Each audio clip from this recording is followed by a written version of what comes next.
गुरु गोविंद दोऊ खड़े काके लागू पाए, बलिहारी गुरु आपकी गोविंद दियो बताए।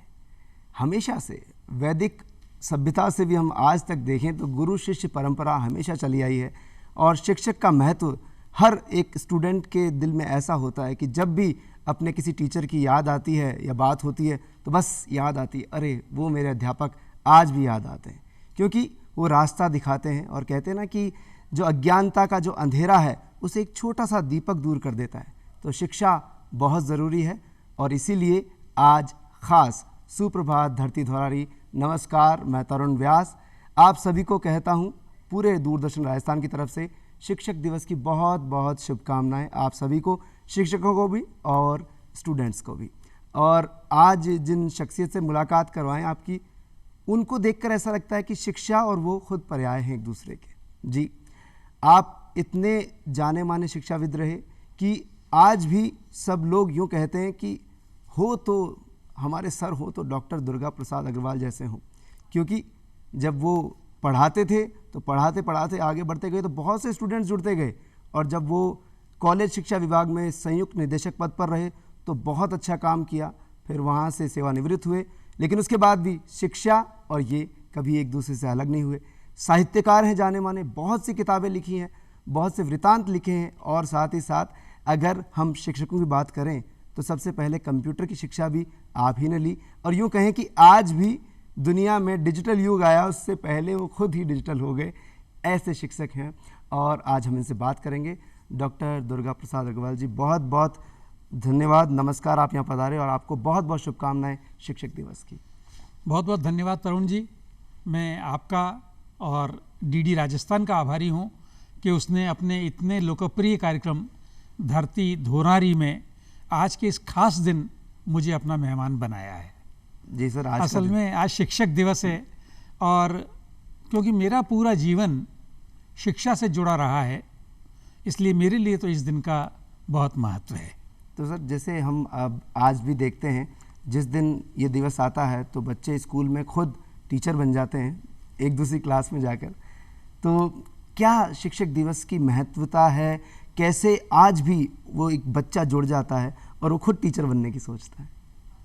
बिल्कुल तरुण, मैं भी इस बात को याद करता हूँ कि आप किसी छोटे बच्चे से आज भी पूछें कि बेटा तुम बड़े होकर क्या बनना चाहोगे, तो काफ़ी समय तक उसकी आकांक्षा यही रहती है कि मैं शिक्षक बनना चाहूँगा। जी, बच्चों के लिए रोल मॉडल होते हैं शिक्षक, और आजकल एक नई टर्मिनोलॉजी और आ गई है, ज़रा खुलापन आ रहा है ना जी। तो आप बच्चों से पूछें आपका किस टीचर पर क्रश था तो हमारे ज़माने में क्रश नहीं होता था, हमारे फेवरेट टीचर होते थे, लेकिन आज टीचर्स पर क्रश होने लगा है। मुझे लगता है वो क्रश भी सराहना का ही एक रूप है जी। और आपने देखा होगा घरों में भी ये होता है कि बच्चे अपने माँ बाप की बात से ज़्यादा अपने शिक्षक की बात को महत्व देते हैं। जी। हमारे सर ने कह दिया है तो वो अंतिम है, चाहे कभी कभी चूक किससे नहीं होती है, शिक्षक से भी हो जाएगी, माँ बाप समझाने की कोशिश भी करेंगे, लेकिन बच्चा कहेगा नहीं मेरे टीचर ने कह दिया है, तो बस वो तो गलत हो ही नहीं सकता। सर, आपने जो बात कही कि हर बच्चा सोचता है कि वो शिक्षक बने, ये बहुत अच्छी बात, मैं भी सोचता था, लेकिन आपकी अगर हम बात करें, आपके बचपन को देखें तो आप बचपन में क्या सोचते थे, मैं क्या बनना चाहता हूँ, क्या इच्छा थी आपकी? देखो तरुण, एक तो मैं जिस समय में बड़ा हो रहा था, मेरा जन्म 1945 का है जी, तो उस ज़माने में एक्सपोज़र उतना नहीं था जितना आज है। उस ज़माने में लोगों के मन में कोई बड़ी कल्पनाएं होती ही नहीं थी, और हम जैसे मध्यम वर्गीय लोगों के जीवन में तो कल्पनाओं का और भी अभाव था, सीमित थी कल्पनाएं। और मेरे ज़माने में मैं याद करता हूँ कि माँ बाप का सपना होता था कि हम अपने बच्चे को या तो डॉक्टर बनाएं या इंजीनियर बनाएं, ये दो के अलावा कोई 2.25 या 2.5वां सपना भी नहीं होता था। और क्योंकि मैं एक व्यापारी परिवार से था तो मेरे माँ बाप का सपना था कि मैं उनके व्यापार को आगे बढ़ाऊंगा। तो ये तो 3 सपनों की बात हो गई। लेकिन पता नहीं कैसे ऐसा हुआ कि मैं जब पढ़ने लगा, कॉलेज में पहुंचा, तो साहित्य में मेरी रुचि हो गई और मुझे बड़े अच्छे अध्यापक मिले। तो धीरे धीरे मेरे मन में ये सपना आकार लेने लगा कि जैसे ये अध्यापन कर रहे हैं वैसे ही मैं भी अध्यापन कर सकूं। तो कोई ऐसे अध्यापक जिन्हें आप रोल मॉडल भी मानते हों या जिनका आपके जीवन पर बहुत प्रभाव पड़ा हो, उनके बारे में कैसे कुछ मुलाकात या कुछ उनके बारे में बताना चाहेंगे आज? तरुण, आपने बड़ा एक ऐसा तार छेड़ दिया है कि मेरे मन में पता नहीं कितनी राग रागिनियाँ बजने लगी हैं। मैं बहुत भाग्यशाली रहा हूँ कि मुझे जीवन में बहुत बहुत अच्छे शिक्षक मिले, और मैं किसी विनम्रता में ये बात नहीं कह रहा हूँ। जब मैंने लगभग 35 साल अध्यापन किया तो मुझे बार बार वो शिक्षक याद आते रहे, और मन में ये सोचता रहा मैं कि क्या मैं जैसे वो थे उनका एक अंश भी बन पाया हूँ जी। इतने बढ़िया शिक्षक मुझे मिले। डॉक्टर देवराज उपाध्याय हिंदी आलोचना के शिखर पुरुष माने जाते हैं, मुझे उनसे पढ़ने का सौभाग्य मिला। डॉक्टर नवल किशोर हिंदी कथा साहित्य के बहुत बड़े आलोचक हैं, उनका मुझे विद्यार्थी होने का मौका मिला।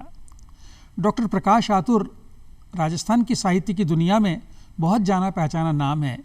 वे मेरे लिए शिक्षक नहीं थे, वे मेरे लिए अभिभावक थे, और मैंने तो उनके निधन पर जो शोक सभा हुई, अनायास मेरे मुंह से एक वाक्य निकला, आज भी मैं उस वाक्य को याद करता हूँ कि पता नहीं पुनर्जन्म होता है या नहीं होता है, लेकिन अगर पुनर्जन्म जैसी कोई चीज़ हो तो मैं चाहूँगा कि अगले जन्म में मैं प्रकाश आतुर के घर में ही जन्म लूँ।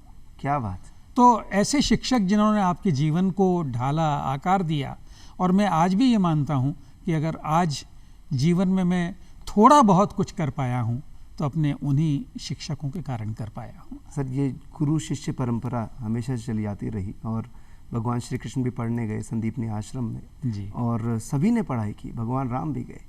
ये जो शिष्य और गुरु की जो एक बॉन्डिंग थी वो चलती चली आई। आज इस परिवेश में आप इसे कैसे देखते हैं? कितना, क्या कुछ बदलाव है, आप फील करते हैं? हाँ, बदलाव हुआ है, और ये बदलाव मुझे अस्वाभाविक नहीं लगता है, न बुरा लगता है। देखो, ये जो हम गुरु शिष्य परंपरा की बात करते हैं, प्राचीन भारतीय परंपरा की बात करते हैं, तब शिक्षा ग्रहण करने वाले कम थे, शिक्षा देने वाले ज़्यादा थे। लेकिन जैसे जैसे सभ्यता का विकास हुआ है, शिक्षा प्राप्त करने वालों की संख्या भी बहुत बढ़ी है, और शिक्षा देने वालों की संख्या भी बहुत बढ़ी है, और इन दोनों के बीच में तंत्र भी आया है, व्यवसाय भी आया है। तो आज ठीक वैसे ही रिश्ते रह जाएं, ये तो संभव नहीं है जी। लेकिन उस सब के बावजूद मुझे लगता है कि अच्छे शिक्षकों को अच्छे विद्यार्थी मिलते हैं, और अच्छे विद्यार्थी अच्छे शिक्षकों की कद्र आज भी उसी तरह करते हैं। तो आपने अपने अध्यापकों की बात की थी, आपने बताया, तो कुछ शिक्षक ऐसा कहते हैं, जैसे अक्सर मैं सुनता हूँ एक टर्म कि मैं तो आज भी विद्यार्थी हूँ, मैं आज भी सीख रहा हूँ। कई अपने शिष्य से ही कुछ सीख लेते हैं। तो कोई शिष्य आपको जो हमेशा याद रहते हो कि वो मेरा स्टूडेंट? अरे, मुझे जीवन में इतने सारे ऐसे बढ़िया शिष्य मिले हैं जिन्होंने मुझे सिखाया है, और उनको मैं आज भी याद करता हूँ जी। बहुत सारे, अच्छे और बुरे दोनों अर्थों में। अच्छा देखो, मैं जिस परिवेश से आता हूँ, व्यापारी परिवार मेरा था, तो हमारे घर में तो कोई पढ़ने वढ़ने की, लिखने की, पढ़ाने की परंपरा नहीं थी जी। तो मैंने अगर कुछ पढ़ाने में सीखा तो अपने विद्यार्थियों से ही सीखा है, उनके फीडबैक से, उनकी मुख मुद्राओं से।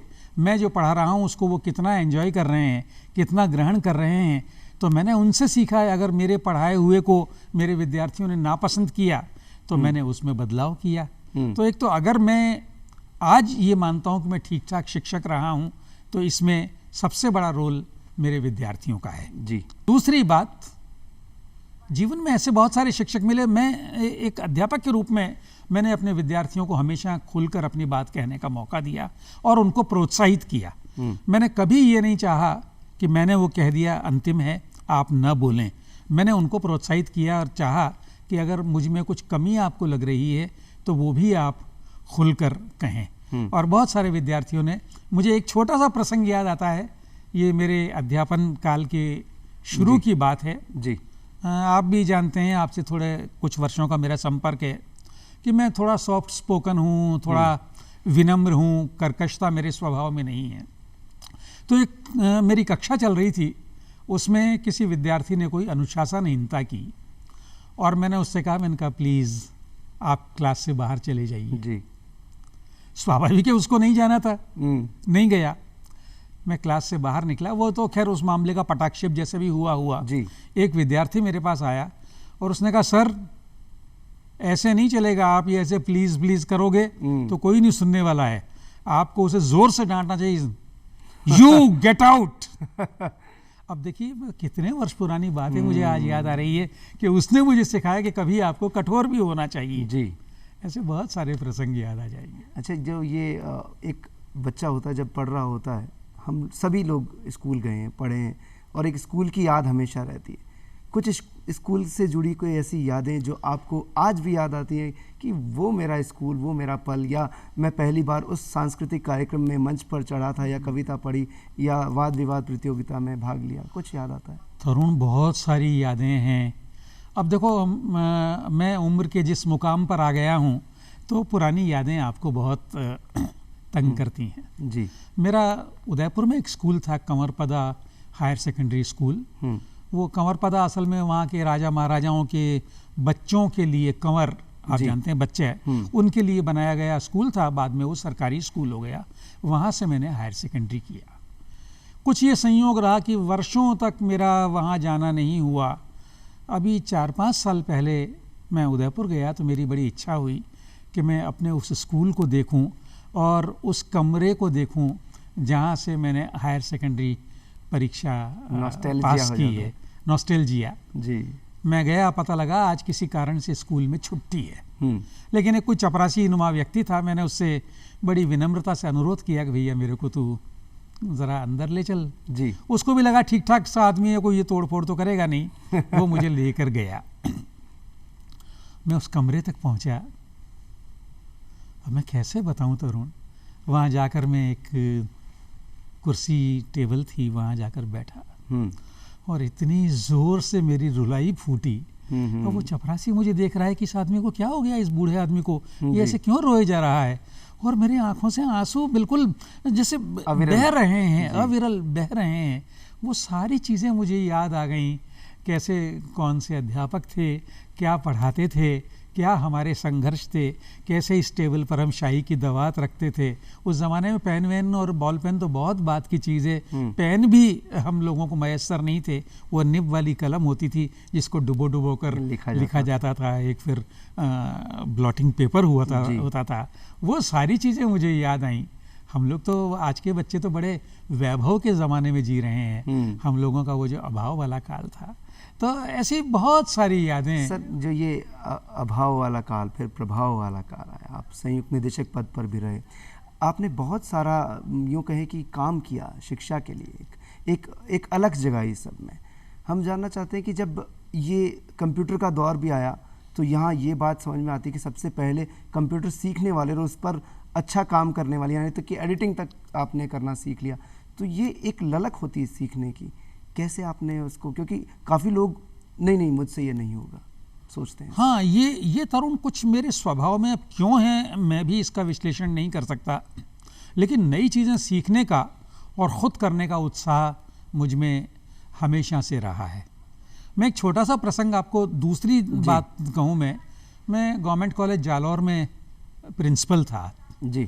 अब सामान्यतया प्रिंसिपल की एक छवि होती है कि वो अपने चैम्बर में बैठा है, उसका कोई किसी से जीवंत संपर्क नहीं है और उसके पास, बेचारे के पास काम भी इतने होते हैं कि वो संपर्क नहीं रख पाता है। मैंने एनुअल फंक्शन के वक्त में अपने साथियों से कहा कि मैं चाहता हूँ यहाँ एक क्विज़ की जाए। वो दौर वो था जब क्विज़ का बड़ा हिंदुस्तान में शौक था लोगों को। सारे टीवी चैनल्स वगैरह पर क्विज़ आती थी। हालांकि टेक्नोलॉजी उतनी विकसित नहीं थी। तो मैंने कहा, और एक एक करके मेरे सारे प्रोफेसर्स ने हाथ खड़े कर दिए कि सर ये तो हमसे संभव नहीं है। तो मैंने कहा अगर कोई नहीं कर रहा तो चलो मैं कंडक्ट करूँगा। क्या? और मैंने एक क्विज़ कंडक्ट की और आपको आश्चर्य होगा, अब भी अगर उस ज़माने के विद्यार्थी मिलते हैं या उस कॉलेज के शिक्षक मिलते हैं तो उन्हें केवल ये याद है कि सर आपने एक क्विज़ कंडक्ट की थी जी। इसी तरह जब कंप्यूटर नया आया तो मुझ में बड़ी जिज्ञासा थी कि ये क्या होता है, कैसे होता है। और अब मुझे ये देखकर खुशी होती है कि इस शताब्दी के प्रारंभिक वर्षों में जब कंप्यूटर हम सब लोगों के लिए लगभग एक अनजानी चीज़ थी, बहुत दूर की चीज़ थी, मैंने सीखने की कोशिश की, सीख लिया और आज मैं इस बात को बड़ी प्रसन्नता और गर्व से बता सकता हूँ कि राजस्थान से इंटरनेट पर साहित्य की पहली पत्रिका इंद्रधनुष मैंने निकाली थी। क्या बात है सर, बहुत ही खूबसूरत। और ये जो पत्रिकाएं फिर आपने, फिर उसके बाद तो आपका ये काम एक के बाद एक चलती रही। अब मैं यहाँ आपकी कुछ उन किताबों की यहाँ जिक्र करूँ, बात करूँ, या यूँ कहें उन साहित्य की बात करूँ जहाँ कहीं वृतांत ऐसा है कि जिसे पढ़कर वास्तव लगता है कि हम अमेरिका घुमाए, या हमें क्या चाहिए, क्या जानना चाहिए। तो मैं आपकी एक इस किताब की बात करूं जो आपने लिखी, देश परदेश। तो इसका ख्याल कैसे आया था, कैसे आपके मन में ये व्लॉग, आजकल तो लोग वीडियो व्लॉग बनाते हैं, पर आपने जो लिखकर, जो इसको पढ़कर आदमी अमेरिका के बारे में सब कुछ जान सकता है अगर वहाँ जाना चाहे तो। तरुण, इस किताब से पहले मैं इस किताब की चर्चा करूं तो बात बनेगी। ये एक किताब है आँखन देखी। ये मेरा अमेरिका का यात्रा वृत्तांत है। और इस शताब्दी के प्रारंभिक वर्षों में मुझे पारिवारिक कारणों से अमेरिका जाने के कई मौके मिले। कोई 5-6 बार मैं अमेरिका गया और लगभग 2 साल मैंने वहाँ बिताए। अब आप ये भी याद कर लीजिए कि इस शताब्दी के प्रारंभ में यानी 2003, 4, 5 में तब मीडिया का इतना विस्तार नहीं हुआ था, तो हम लोग दुनिया के दूसरे देशों के बारे में जितना आज जानते हैं उतना उस समय में नहीं जानते थे। अब क्योंकि 2 साल मुझे वहाँ रहने का मौका मिला तो वहाँ के जीवन को मैंने बहुत नज़दीकी से देखा। और इस किताब आँखन देखी में मैंने वहाँ के जीवन के बारे में अपने इम्प्रेशंस, अपने प्रभाव, अपनी प्रतिक्रियाएं लिखी और ये किताब लोगों को बहुत पसंद आई। आँखन देखी दोनों को, जो लोग अमेरिका में रह रहे थे उनमें से कुछ लोगों ने मुझे ये प्रतिक्रिया दी कि देखिए भारत से जो भी आता है वो यहाँ के बारे में बिल्कुल रटी रटाई बातें कहता है कि देखिए यहाँ भौतिकवाद है, यहाँ तो नग्नता है, यहाँ अश्लीलता है, यहाँ पूंजीवाद है। आपने यहाँ के जीवन का दूसरा पहलू लोगों को दिखाया है। तो थोड़ा मेरा भी उत्साह बढ़ा, कोई तारीफ करता है तो आपको अच्छा ही लगता है। उसके बाद फिर जब एक आध बार जाने का मौका मिला तो मुझे एक अच्छे अखबार वालों ने ये कहा कि आप वहाँ हैं, वहाँ से हमारे अखबार के लिए नियमित रूप से कुछ लिखिए। तो मैंने योजना ये बनाई कि मैं उससे भिन्न लिखूं। तो मैंने इस देश परदेश किताब में ये प्रयास किया कि अमेरिका की कोई एक बात ली और उसकी तुलना अपने यहाँ की किसी एक बात से की। तो इस किताब के आवरण पर भी आप देख रहे हैं कि एक तरफ जयपुर का हवा महल है और दूसरी तरफ एम्पायर स्टेट बिल्डिंग है। तो ये असल में 2 देशों की, देश और परदेश की तुलना है। कई स्थितियों की समानता है, कई स्थितियों की विषमता है। जी, तो जो ये आपके वृतांत रहे जो आपने लिखे, तो आपको अब पर्सनली आपसे अगर एक सवाल पूछा जाए किताबें पढ़ने के बाद, आपको कैसा लगा अमेरिका जाकर और आपको क्या फील आया कि कितना अंतर है? देखो, मुझे लगता है दुनिया के हर देश की अपनी विशेषता होती है और मैं कभी तुलना कर ही नहीं सकता, इस अर्थ में तुलना नहीं कर सकता कि कौन 19 है कौन 20 है। 19 और 21 की बात मैं नहीं कर रहा हूँ। हमारे देश की अपनी विशेषताएं हैं। वहाँ जाकर आप थोड़े और ज़्यादा भारतीय हो जाते हैं जी, और जब आप भारत में होते हैं तो थोड़े से और पश्चिमी हो जाते हैं जी। यहाँ रहता हूँ तो मुझे वहाँ की बहुत सारी चीज़ें याद आती है और जब मैं वहाँ जाता हूँ, पहले अमेरिका मेरा जाना होता था, आजकल ऑस्ट्रेलिया जाना होता है, वो भी पश्चिमी देश है। जब मैं वहाँ जाता हूँ तो मुझे भारत की बहुत याद आती है, यहाँ की बहुत सारी अच्छाइयाँ नज़र आती है। लेकिन मुझे लगता है एक पूरी तस्वीर इन दोनों को मिलाकर ही बनती है। जी, और पूरी दुनिया ही खूबसूरत है, बहुत वसुधैव कुटुंबकम। बिल्कुल। ये मैं किताबों की जहाँ जिक्र की बात कर रहा हूँ तो आपकी मैं वृतांत की बात करी। अब मैं छोटी छोटी चीज़ें भी जब देखता हूँ तो बच्चों की जब ये किताब पढ़ता हूँ तो मुझे बड़ी हंसी भी आती है और बड़ी खुशी भी होती है। छोटे बच्चों के लिए आपने गणित को खेल बना दिया, गणित के खेल, और ये इसके पीछे, और इसके साथ में ये भी बताइए आप मुझे पहली बार कौन सी किताब लिखी आपने और फिर इस किताब के बारे में बात करें। मेरी पहली किताब एक आलोचना पुस्तक है जी, सृजन के परिप्रेक्ष्य। असल में मेरा जो विशेषज्ञता का क्षेत्र है, अगर उसको विशेषज्ञता कहना गलत ना हो, तो वो कथा आलोचना है जी। और वो किताब एक तरह से कथा आलोचना की किताब है। उसमें राजस्थान के हिंदी कथा साहित्य का बहुत विस्तार से और सहानुभूति के साथ मैंने विश्लेषण करने का प्रयास किया है मुख्यतः। तो वो तो मेरी पहली किताब थी, लेकिन ये किताब भी लगभग उसी के साथ आई है। और इस किताब में, ये किताब असल में तब की है जब मेरे बच्चे बड़े हो रहे थे। बिल्कुल वो एक तरह से बहुत छोटे बच्चे थे। और आज तो बच्चों के पास बहुत सारे विकल्प हैं, उस ज़माने में बच्चों के पास खेल कूद के ज़्यादा विकल्प नहीं थे, तो वो पढ़ते थे, खूब पढ़ते थे। तो मैंने उनके मनोरंजन के लिए गणित की पहेलियों को सरल बनाकर लिखा। और वो जैसे आपने आजकल भी हम कई बार पढ़ते हैं ना कि बताओ मेरी उम्र कितनी है, 2 में 3 जोड़ो और 3 में 5 का भाग दो और 5 को 6 से गुणा करो और उसमें 18 जोड़ दो, तो बताओ मेरी उम्र कितनी है।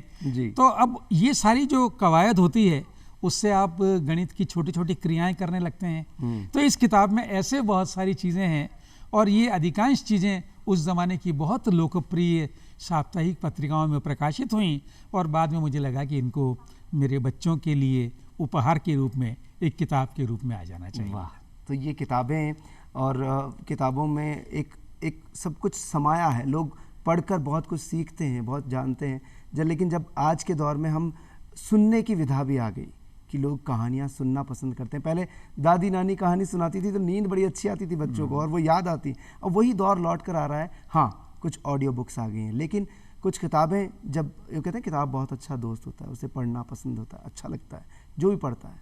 एक लाइब्रेरी बड़ी पसंद होती है कि हाँ मेरे घर में लाइब्रेरी है।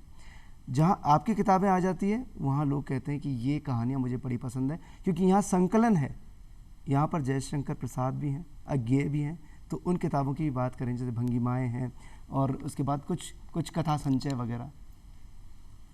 जैसा मैंने कहा तरुण, मेरी कथा साहित्य में बहुत रुचि रही है, और साहित्य में यूँ तो हर विधा बड़ी अच्छी लगती है, लेकिन अगर मुझे कोई एक विधा अपनी पसंद की चुनने को कहे तो वो कथा साहित्य होगा, कहानी और उपन्यास। मैं लगातार पढ़ता हूँ, और हमेशा मेरी कोशिश होती है कि मैंने अगर कुछ अच्छा पढ़ा है तो आप मिल जाएंगे, तो आपको पकड़कर मैं आपको कहूँगा कि यार ये कहानी बड़ी अच्छी, इसको पढ़ो, सुनो। तो मैंने अपनी इन किताबों में यही प्रयास किया है कि जो कहानियाँ मुझे बहुत अच्छी लगी वो मैंने लोगों के पढ़ने के लिए संकलित की हैं, और इन्हें लोगों ने पढ़ा भी है, सराहा भी है। जी। अब आपने एक और अच्छी बात कही, आजकल किताबों के स्वरूप बहुत बदल रहे हैं। पीडीएफ हो गया है, वो पीडीएफ हो गया है, या ऑडियो बुक। अब टेलीग्राम पर आप पता नहीं कितनी सारी किताबें आपको मिल जाएंगी। हालांकि उसके साथ दूसरे कुछ नैतिक प्रश्न जुड़े हुए हैं, उनकी चर्चा हम अगर करेंगे तो अनावश्यक विस्तार हो जाएगा, इसलिए वो बात तो मैं नहीं कर रहा हूँ। लेकिन किंडल आ गया, मान लीजिए एक उपकरण आ गया। अब कितनी बड़ी बात हो गई है कि इस किताब से भी पतले एक उपकरण में 10,000 किताबें मेरे पास हैं। जी। आपने घर में लाइब्रेरी की बात कही, लेकिन आप देखो ना, अब शहर तो बड़े होते जा रहे हैं, घर छोटे होते जा रहे हैं, स्पेस की कमी है। अब कौन अपने घर में एक लाइब्रेरी रखना अफोर्ड कर सकता है? जी। तो एक किंडल आ गया, अब 10,000 किताबें मैं एक छोटे से उपकरण में लिए बैठा हूँ, और कहीं भी जाकर मैं यात्रा कर रहा हूँ तब भी वो 10,000 किताबें मेरे साथ चल रही है। जी। और अगर मेरे लिए वो संभव नहीं है तो मैं कहीं यात्रा कर रहा हूँ या सुबह भ्रमण कर रहा हूँ, तो चलिए मैंने ईयरफोन लगाया और मैं ऑडियो बुक सुन रहा हूँ। तो असल में ये किताबों पर खतरा नहीं है, ये किताबों के रूप बदल रहे हैं और उनका प्रसार हो रहा है। पर जो एक वो जो फील आता है जब पेज पलटने का, या वो आवाज़ और जो वो खुशबू एक किताब की, वो कहीं मिस हो जाती है इसमें, ऐसा लगता है मुझे। ये भी एक नॉस्टैल्जिया है। अब देखो मुझे भी लगता है कि किताब हाथ में लेकर पढ़ने का जो मज़ा है वो तो अलग है, लेकिन मेरे जो बच्चे और उनके बच्चे, ग्रैंड चिल्ड्रन, मेरे तो ग्रैंड चिल्ड्रन भी अब कॉलेज गोइंग एज के हैं जी। तो उनके मन में वैसी कोई भावना कागज़ की किताब के प्रति नहीं है, वो उसमें बड़ा सहज महसूस करते हैं। और उनकी संगत में धीरे धीरे मेरे लिए भी कागज़ वाली किताब या स्क्रीन वाली किताब, दोनों में कोई भेद नहीं रह गया। अब ये एक और चीज़ आजकल बदलाव हुआ है सर, जो हम देखते हैं कि बच्चे टीचर्स को चेक करने लगे हैं, जाकर गूगल पर उसी क्वेश्चन को चेक करते हैं कि वह टीचर ने गलत तो नहीं बताया। ये जो सर्च इंजन्स हैं, बच्चों का उस पर जाकर सीखना है, समझना है या वेरीफाई करना है, क्या आप ये सही मानते हैं? बिल्कुल। मुझे एक उदाहरण आपके साथ में पहले शेयर करूं।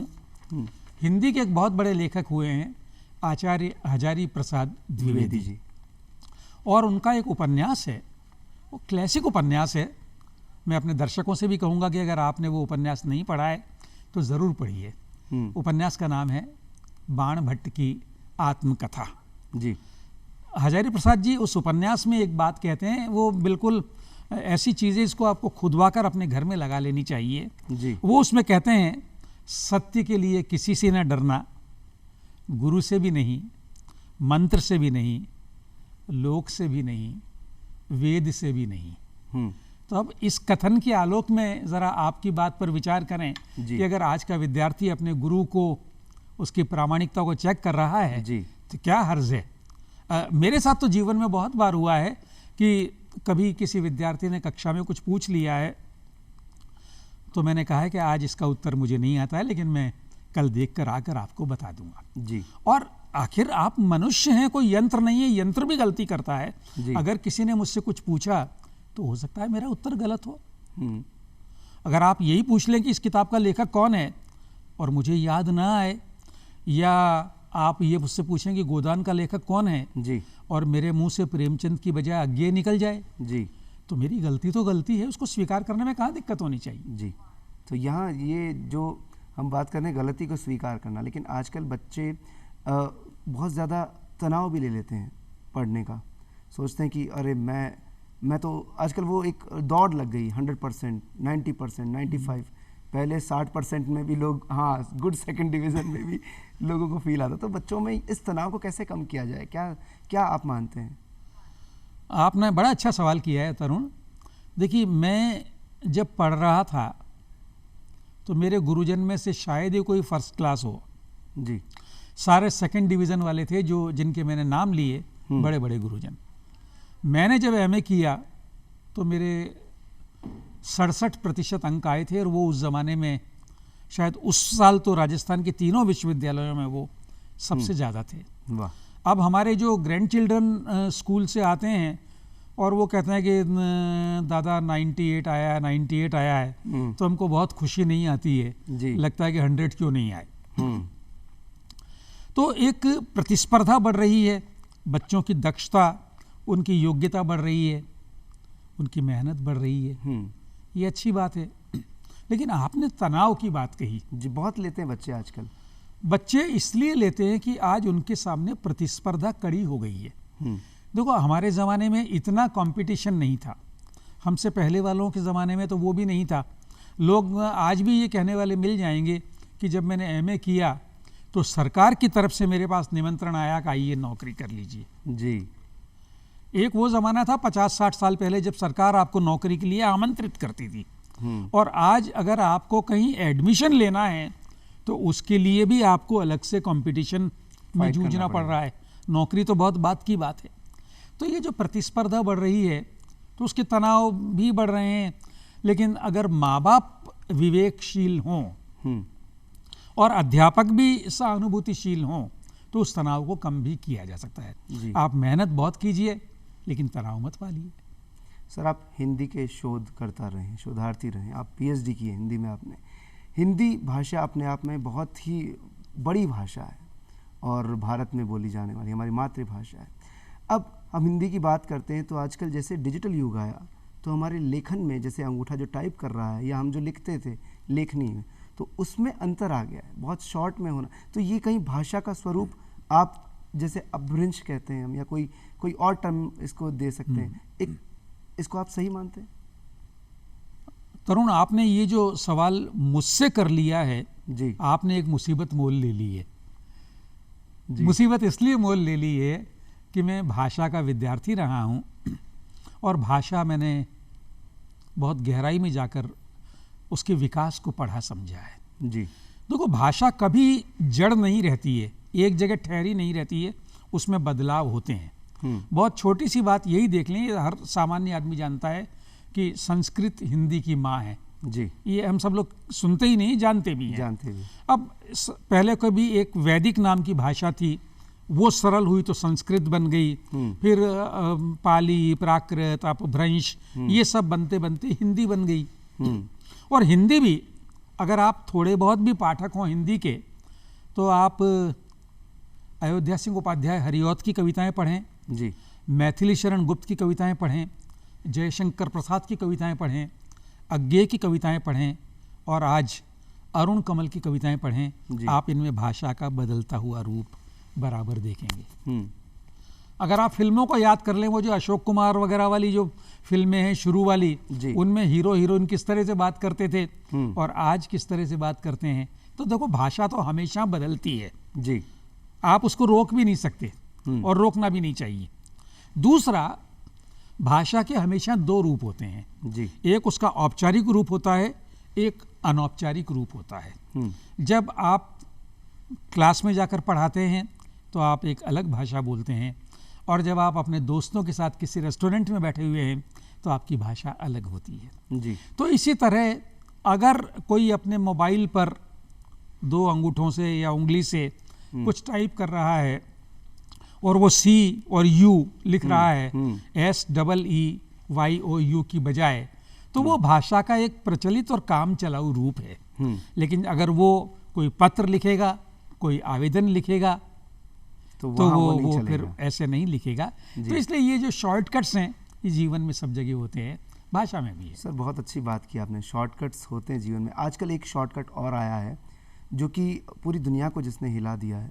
सब लोग समझने लगे अरे हमारा दिमाग साइड में रखते हैं, हम AI से बात करते हैं, वो हमें सब कुछ बता देगा। आर्टिफिशियल इंटेलिजेंस एक नई टर्म, चैट GPT, ये सब चीज़ें आई तो एकदम से सब लोग एक्सेप्ट, कुछ देशों ने तो कहा नहीं नहीं नहीं, ये हमारे जो यंग जनरेशन है उनको मतलब माइंड यूज़ ही नहीं कर पाएंगे वो। तो आप इसको किस तरीके से देखते हैं AI?